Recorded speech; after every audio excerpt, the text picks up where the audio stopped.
Hello, welcome or welcome back to Songbird Messages and Meditations. This is Songbird with a divinely inspired message for creatives, entrepreneurs, and dreamers.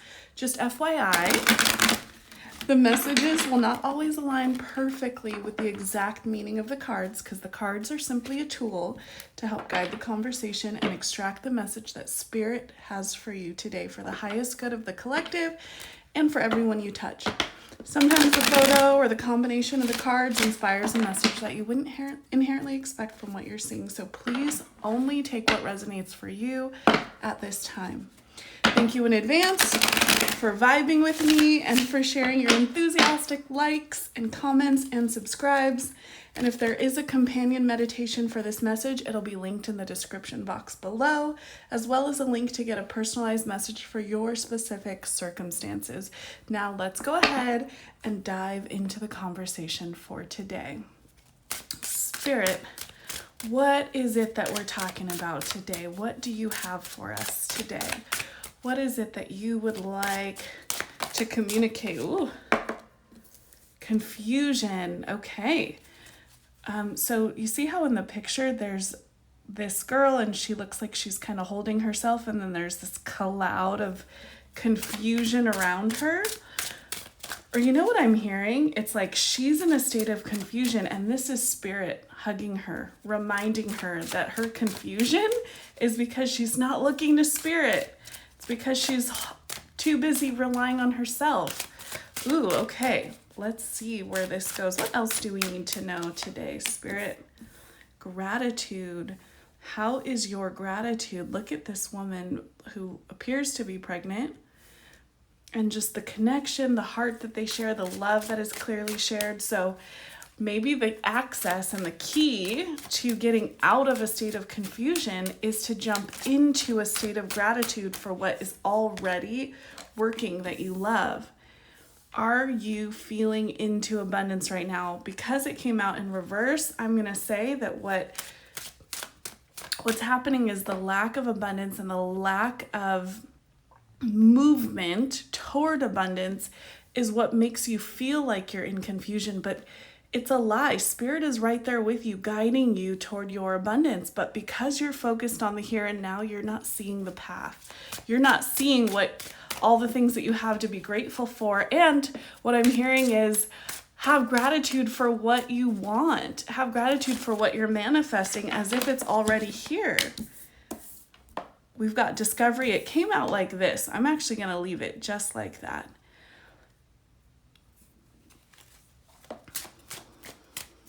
What I'm hearing with this is that it's an invitation to self-discovery. These two cards just popped out as well. So what I'm hearing is an invitation to self-discovery with your higher self. So maybe you've done a lot of discovery and a lot of healing and a lot of work on you as a 3D, your trauma, your story, your maybe even inner child work I'm hearing. But life is asking you to now discover your highest self, your most authentic self. Who are you beneath the weight of all of that trauma? Instead of living as the identity of your trauma and the identity of everything you've been through, what if you tried on the identity of your highest self and connected to that on a regular basis? Similarly here, we've got perception in reverse. What a beautiful depiction. I love butterflies. Butterflies are confirmation for me right now of a couple things going on in my heart. And we've got sort of this green emerald. Maybe the green heart chakra is significant for you, but it's just a reminder that your perception right now is guided by your ego, and life is asking you to drop into your heart. What does your intuition say? What does the whisper say? What does it look like when you are guided from your heart center versus looking out in sight and making decisions based on what you can clearly see? Here we've got mysticism. What I'm hearing is lean into the weird and the woo. Lean into the things that seem super taboo. Just lean in, go there. Be willing to go there. What else do we need to know today, Spirit, about this message? Anything else? I'm feeling one last card. What is it we need to know? Ooh. Vanity. Okay, this I was holding it weird, but it did come out upright. Vanity. So are we concerned about how we look, appearances, being cool, being accepted, fitting in? Or are we being willing to lean into the heart and the mysticism and the guidance that your spirit is offering you? Who do you want to look good for? Your spirit team or random ass people? That's what I'm hearing. I'm feeling really guided to draw from this Conversations with Your Inner Self deck.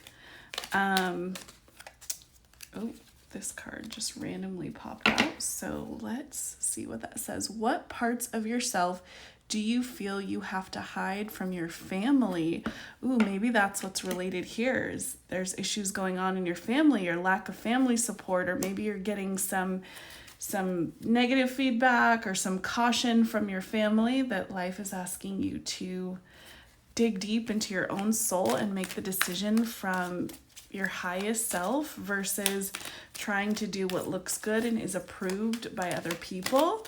What does it look like to lean into the gratitude for your family without needing to get their approval or look a certain way for them? And we've got boundaries. How can you use your shadow self to strengthen your boundaries? How appropriate is that? So where do we need to have boundaries with family? Where do we need to stop worrying about how you look with your family and just go into gratitude for the abundance and for the vision that you've been called to, with so much gratitude, with so much appreciation, as if it's already here. And as you do your inner work, lean into the weird and the woo is what I keep hearing. Honor your perception from your heart center rather than from your head, your mind, your ego. And stop worrying so much about what everyone else thinks. I'm being guided to grab one more card for today from this Money and the Law of Attraction deck from Abraham Hicks.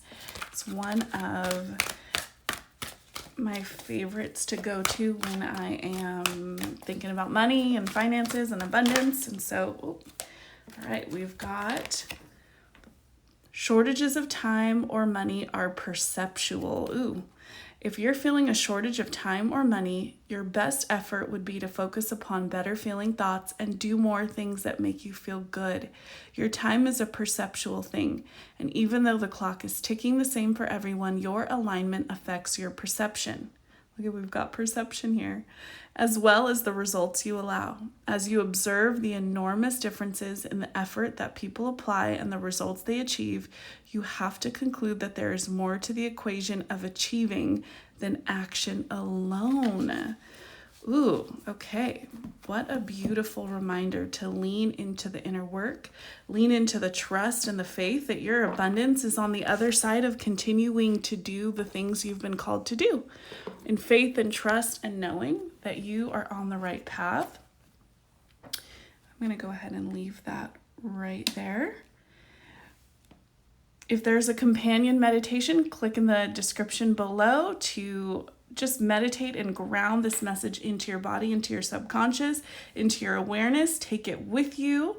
The meditations are a really powerful way to anchor the message that Spirit has for you. And you can also click to book a personal message about your specific circumstances from me. And I look forward to connecting with you more soon.